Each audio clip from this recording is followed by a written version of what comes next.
Hello everyone, welcome back to organise learning channel. अगर आप मेरे चैनल पर नए हैं तो चैनल को सब्सक्राइब करें, वीडियो को एंड तक ज़रूर देखें और अगर आपको वीडियो अच्छी लगे तो वीडियो को लाइक शेयर और कमेंट करें।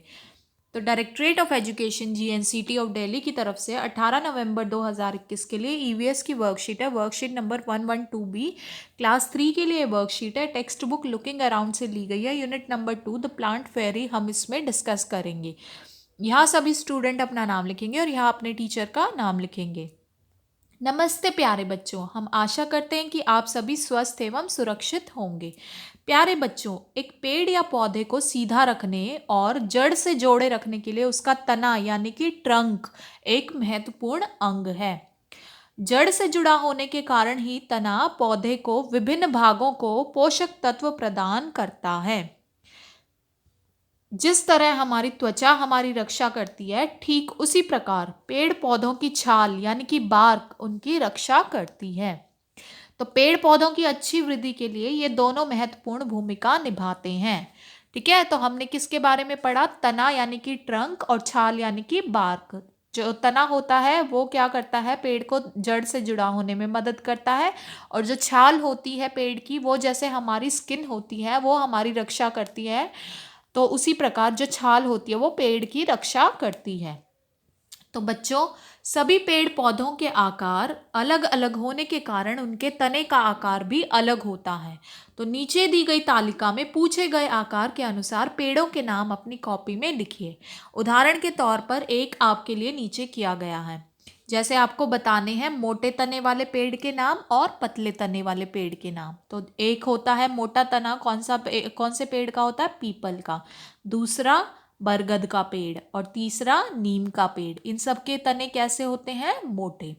अब देखते हैं हम पतले तने वाले पेड़। तो एक हो गया ये जैसे नारियल का पेड़, दूसरा नींबू का जो पेड़ होता है उसका तना भी पतला होता है, और अमरूद का जो पेड़ होता है उसका तना भी कैसा होता है? पतला होता है। ठीक है, अब आगे देखते हैं। पेड़ों की महत्ता को कविता के माध्यम से नीचे बताया गया है। तो इस कविता का वाचन कीजिए एवं पूछे गए प्रश्नों के उत्तर अपनी कॉपी में लिखिए। पेड़ पौधे धरती को हरा भरा बनाते हैं, वातावरण में शुद्ध वायु बहाते हैं। तो पेड़ पौधे क्या करते हैं? हमारी धरती को हरा भरा बनाते हैं, और इसी के साथ साथ जो हमारा वातावरण होता है उसमें कैसी हवा बहाते हैं? शुद्ध हवा। फूलों की खुशबू से बगीचे महकते हैं, तितलियों और भंवरों को अपनी ओर खींचते हैं। और जो फूलों की खुशबू होती है उससे जो बगीचे होते हैं वो महकते हैं, सुंदर सुंदर, बहुत अच्छी जो खुशबू है उससे महकते हैं। और जो फूल होते हैं वो तितलियों और भंवरों को अपनी ओर खींचते हैं। पेड़ धूप में छाया का दान देते हैं, आंधी तूफानों में डटकर खड़े रहते हैं। पेड़ क्या करते हैं? जब हमें धूप ज़्यादा लगती है तो उस समय में पेड़ की छाया में खड़े होते हैं ना हम। इसके अलावा जो आंधी तूफान होते हैं उनमें डटकर खड़े रहते हैं और हमारी रक्षा भी करते हैं। मीठे मीठे फलों की भरमार है, अलग अलग रंग की पत्तियों की बहार है। पेड़ों पर कैसे फल लगते हैं? मीठे मीठे, और अलग अलग रंग की पत्तियां भी लगती है ना अलग अलग पेड़ पौधों पर। इतने काम ये कर जाते हैं फिर भी हम इन्हें क्यों काटते जाते हैं? और जब ये हमारे लिए इतना काम कर रहे हैं तो हम इन्हें क्यों काटते हैं? क्या हम इतने बेरहम हैं? पेड़ हम लगाएंगे, वातावरण को हरा भरा बनाएंगे। तो इसलिए आज ही हम प्रण लेते हैं कि हम पेड़ लगाएंगे और काटेंगे बिल्कुल भी नहीं, और अपने वातावरण को बिल्कुल हरा भरा बनाएंगे। तो अब प्रश्न देखते हैं। पहला प्रश्न क्या है कि कविता में किसकी महत्ता को बताया गया है? तो किसकी महत्ता को बताया गया है, इसका उत्तर हम इस तरीके से लिखेंगे। कविता में पेड़ पौधों की महत्ता को बताया गया है। ठीक है, अगला है अब पेड़ पौधों से हमारी धरती कैसी हो जाती है। अगला प्रश्न क्या है कि पेड़ पौधों से हमारी धरती कैसी हो जाती है? तो हरी भरी हो जाती है ना। तो इसका उत्तर हम लिखेंगे कि पेड़ पौधों से हमारी धरती हरी भरी हो जाती है। इसके बाद देखते हैं तीसरा प्रश्न क्या है हमारे पास। पेड़ हमारे लिए किस प्रकार लाभदायक होते हैं? तो कैसे लिखेंगे तीसरे प्रश्न का उत्तर? पेड़ हमारे वातावरण में शुद्ध वायु बहाते हैं, और इसके अलावा भी बहुत सारे जो वो होते हैं पेड़ों के उपयोग, उनकी वजह से हमारे पेड़ जो हैं वातावरण के लिए कैसे होते हैं? लाभदायक होते हैं। अब चौथा प्रश्न देखते हैं। तो चौथा प्रश्न क्या है हमारे पास, हम वातावरण को हरा भरा रखने के लिए किस प्रकार अपना योगदान दे सकते हैं। तो हम कैसे अपने वातावरण को हरा भरा रख सकते हैं, तो इसका उत्तर हम लिखेंगे, हम वातावरण को हरा भरा रखने के लिए पेड़ों को न काट कर और ज़्यादा से ज़्यादा पेड़ लगाकर अपना योगदान दे सकते हैं।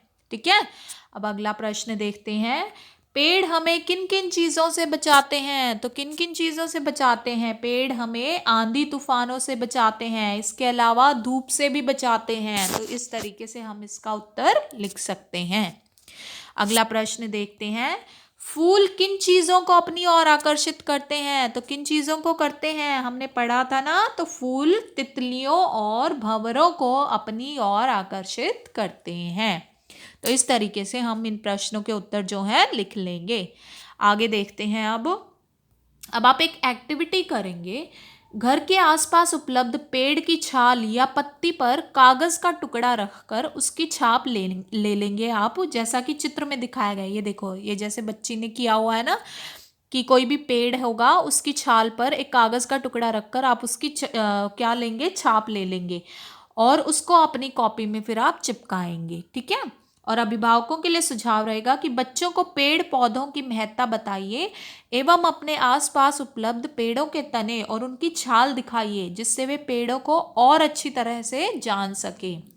और इसी के साथ साथ कोरोना से बचने के लिए keep maintaining physical distance of 6 feet और 2 यार्ड्स। तो कोरोना से बचने के लिए सभी को 6 फीट या 2 गज की शारीरिक दूरी बनाकर रखनी है। आशा है आपको वीडियो अच्छी लगी होगी। अगर आपको वीडियो अच्छी लगी है तो वीडियो को लाइक, शेयर और कमेंट करें, चैनल को सब्सक्राइब करें और मिलते हैं नेक्स्ट वीडियो में।